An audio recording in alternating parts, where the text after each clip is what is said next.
त्याची. बरोबर आहे ना? सुख शांती बाहेर आहे का? काही काही चॉकलेट खाते, चॉकलेट खाऊ नये. जेवण करावं पोटभर, आहे का नाही?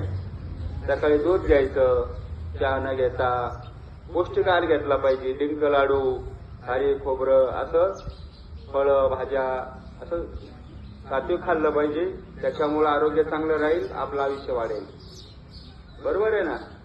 टाळी वाजवायची अशी सगळ्यांनी. वाजवा बरं जोरात, अजून जोरात, जोरात. अरे वा, बस बस बस. सगळ्यांना उत्साह आहे. मी बऱ्याच शाळेमध्ये फिरतो ना, पण आपली शाळा खूप सुंदर. विद्यार्थी, विद्यार्थिनी, शिक्षक. आता टाळी वाजल्याने आपल्याला ओम ओम म्हणायचं. ओम हा वेदाचा मंत्र आहे.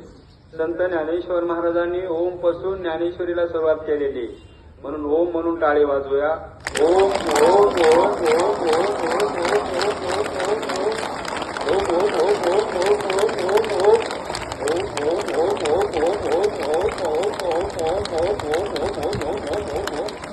खूप सुंदर.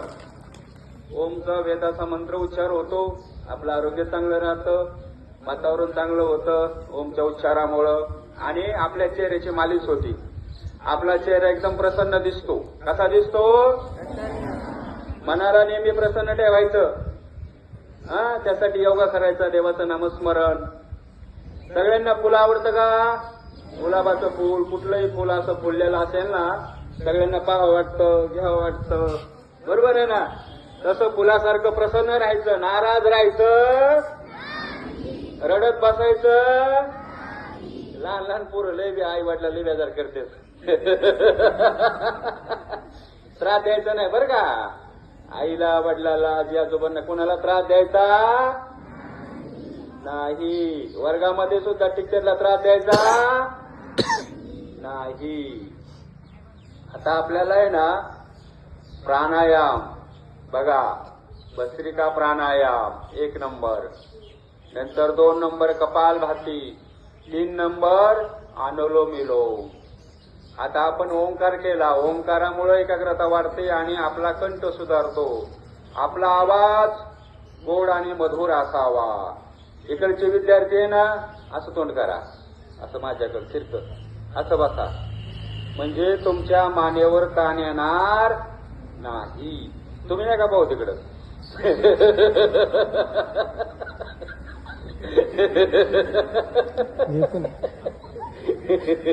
सोनाली मॅडम,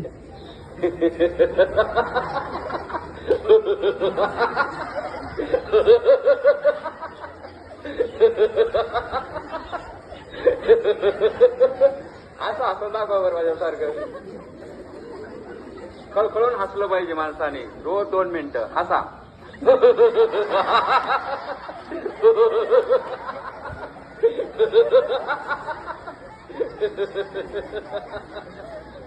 बघा, शिरा मोकळ्या होत्यात, आपल्याला अटॅक येणार नाही, उत्साह वाढतो.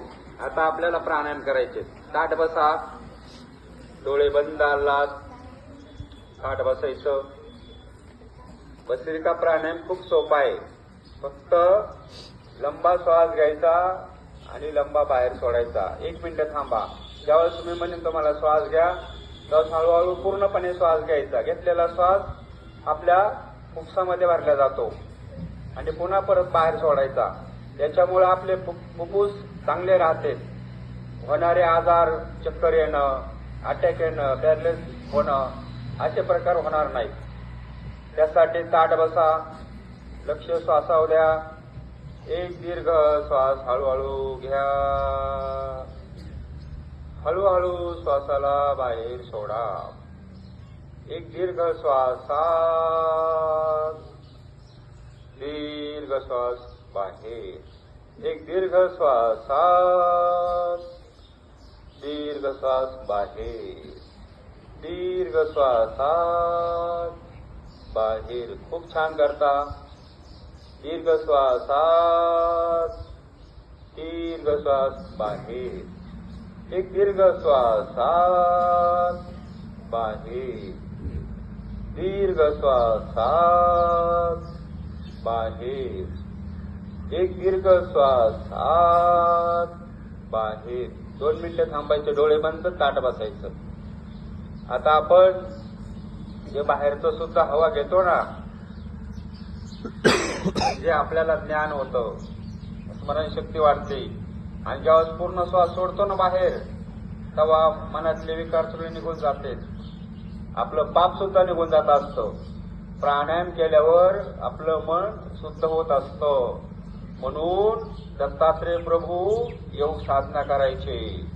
उंच मेरूच्या शिखरावर, बैल मेरूच्या शिखरी, एक योगी निराकारी, मुद्रा लावून खेचरी, प्राणायामी बैसला. दत्त प्रभू सुद्धा प्राणायाम करीत होते. ज्ञानेश्वर महाराज सुद्धा योगी संजीवन समाधी घेतली आळंदीला. आपल्याला योगी व्हायचं. आता परत 2 मिनिटं हाच प्राणायाम करू भस्त्रिका.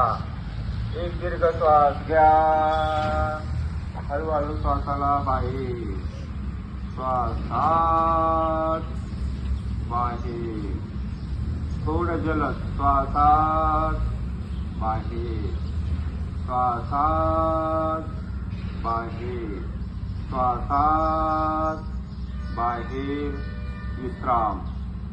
आता भस्त्रिका प्राणायाम आपण केलाय, रोज करा घरी, म्हणजे हृदय ठीक राहील. आजकाल हृदयविकार, चक्कर येऊन पडणे असे प्रकार जास्त घडायला लागलेत. अटॅक येणं असे प्रकार घडणार नाही. आता आपल्याला कपालभाती हा थोडा अवघड आहे. फक्त कपालभातीमध्ये श्वास बाहेर टाकायचा आणि पोटाला हलकस आत वाढायचं. कपालभातीमुळं पोट ठीक राहतं, गॅस होणार नाही. आणि कपालभातीमुळं सौंदर्य वाढत असतं, तेज वाढतो. आपल्या स्वामी विवेकानंदाचा फोटो जर पाहिला ना आपण, तेजस्वी आहे, तसं आपलं शरीर तेजस्वी होत असतं कपालभातीमुळं. आता सर्वांनी हळूहळू डोळे उघडा, माझ्याकडे लक्ष द्या. तुम्ही भस्त्रिका प्राणायाम केलाय, एकदा मी 1 सेकंद करून दाखवतो. हे असं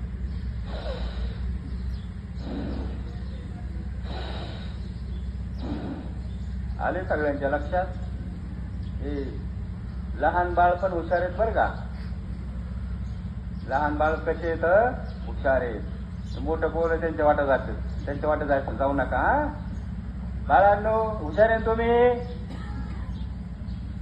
हुशार आहे. हा चॉकलेट खा जाऊ नका बरं का. हा आता कपालभाती म्हणजे आता हे पोट आहे ना, श्वास बाहेर आणि पोट असं.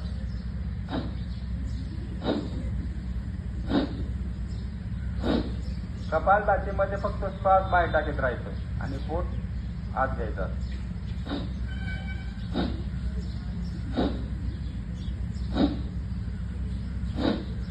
पोट बंद, फक्त श्वासाला बाहेर टाकायचं.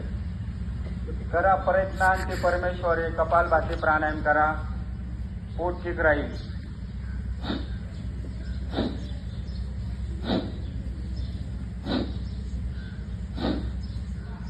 छान. कपालभाती म्हणजे श्वास बाहेर टाकीत राहायचं, घ्यायचा नाही. आता तिसरा प्राणायाम.